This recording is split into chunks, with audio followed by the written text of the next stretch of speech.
اچھا اب تھوڑا سا اس طرف آتے ہیں کہ آپ دین کی بات کرتے ہیں، سب لوگوں کو اس حوالے سے بتاتے ہیں، لیکن ہمارے معاشرے میں یہ ہے کہ آپ کے پاس سند کون سی ہے دین کی؟ درس نظامی کی کوئی سند ہے، وفاق المدارس کی ہے، یا جو دوسرے اور 2-3 ادارے ہیں وہاں کی ہے؟ کون سی سند ہے جس کی بیس پہ آپ دین؟ کیونکہ ہمارے یہاں اچھا ضروری نہیں ہے کہ آپ کے پاس سند ہو، ہمارے یہاں 2 چیزیں ہیں، یا تو آپ کے پاس سند ہو یا آپ کے پاس مصلح ہو. آپ کسی بھی مسجد کے امام ہو، چاہے بالکل پڑھے لکھے نہیں، پھر آپ جو مرضی بات کر سکتے ہیں. لیکن اگر آپ امام مسجد نہیں ہے، آپ کا مدرسہ نہیں ہے اور آپ کے پاس ڈگری نہیں ہے، تو آپ دین کی بات نہیں کر سکتے. جی یہ بہت بڑی مسکنسیپشن ہے، اور اس کا جو رزلٹ ہے وہ آپ کے سامنے ہے کہ کسی مدرسے نے ابھی تک مولانا مودودی جیسی شخصیت پیدا نہیں کی، ڈاکٹر اسرار جیسی شخصیت پیدا نہیں کی، احمد دیدات صاحب جیسی شخصیت، ڈاکٹر ذاکر نائک جیسی شخصیت. یہ کسی مدرسے کی آؤٹ پٹ نہیں ہے. انٹلیکٹ جو ہے یہ اللہ تعالیٰ جسے چاہے عطا فرما دے. صحیح مسلم میں حدیث ہے کہ دانائی بھی جو ہے یہ بھی تقدیر سے ہے. تو علمی بات ہونی چاہیے. ویسے تو ہم بڑے فخریہ غیر مسلم جب ہمارے پروفٹ صلی اللہ علیہ وآلہ وسلم کی تعریف کرتے ہیں اور ان کی سیرت کے اوپر بکس لکھتے ہیں تو بڑی ہم انہیں تعریف کی نگاہ سے دیکھتے ہیں. کیا ان کے پاس کوئی ڈگری ہوتی ہے کہ وہ پروفٹ کے اوپر اپنی ورڈکٹ دے رہے ہوتے ہیں؟ کہاں سے دے رہے ہوتے ہیں؟ مسلمان بھی نہیں، وہ مسلمان بھی نہیں ہوتے. وہ کیا کرتے ہیں؟ وہ قرآن کو اسٹڈی کرتے ہیں، نبی الاسلام کی سیرت کو اسٹڈی کرتے ہیں، احادیث کو اسٹڈی کرتے ہیں. اس کے بعد ایک پکچر نبی صلی اللہ علیہ وسلم کی ان کے سامنے آتی ہے اور وہ اس کی نظر سے وہ پبلک کے سامنے اپنا موقف رکھتے ہیں. ہمارے محبوب صلی اللہ علیہ وآلہ وسلم کا فرمان ہے صحیح بخاری میں، بلغ عنی ولو آیہ، پہنچا دو میری طرف سے خواہ تمہیں ایک آیت ہی آتی ہو. تو ڈگری تو ایک آیت والے کی بھی ہے. تو سورۃ الفاتحہ میں ہی 7 آیات ہیں. میرے خیال ہے ہر مسلمان کے پاس 7 ڈگریاں تو یہی موجود ہیں، اور 4 آیات سورۃ الاخلاص کی، تو 11 ڈگریاں تو یہ ہوگی. اسلام میں یہ کہ آپ نے بات اتھینٹک کرنی ہے.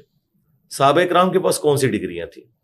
اکثر تو لکھنا پڑھنا بھی نہیں جانتے تھے. اسی لیے مسند احمد میں آیا کہ غزوہ بدر کے جو قیدی تھے انہیں چھوڑنے کے لیے یہ چیز مقرر کی گئی تھی کہ وہ 10 بندوں کو لکھنا پڑھنا سکھا دیں. بالکل.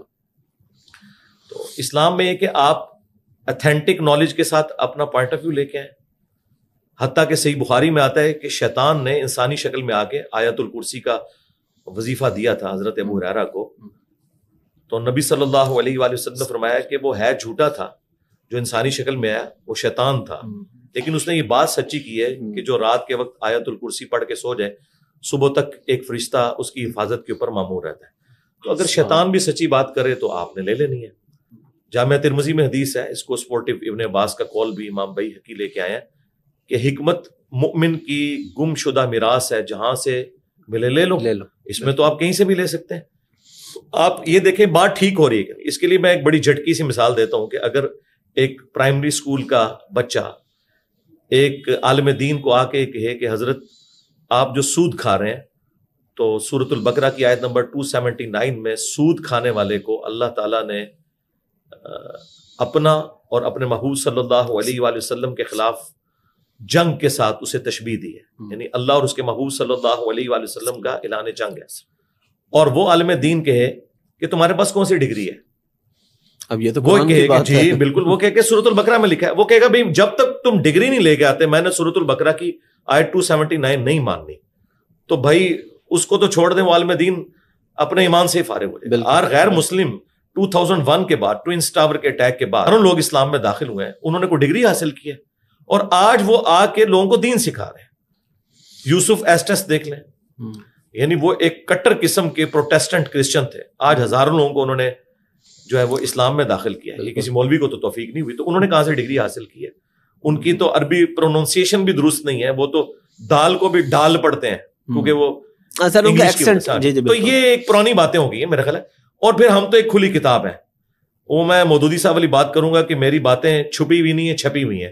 ہم تو مودودی صاحب سے بھی اگلا ورژن ہے کہ چھپی ہوئی نہیں ہے، ویڈیو میں، اور دنیا میں اتنا زیادہ ونریبل کوئی نہیں ہے کہ وہ شخص دنیا کے ہر موبائل میں گھسا ہوا ہو، ہر مسجد میں گھسا ہوا ہو، اور ایک ایک چیز وہ ڈسپلے کروا رہا ہو. کوئی غلطی ہوتی تو آج تک کوئی نکال لیتے نا. آج تک تو انہوں نے صرف لیم ایکسکیوزز ہی پیش کیے ہیں.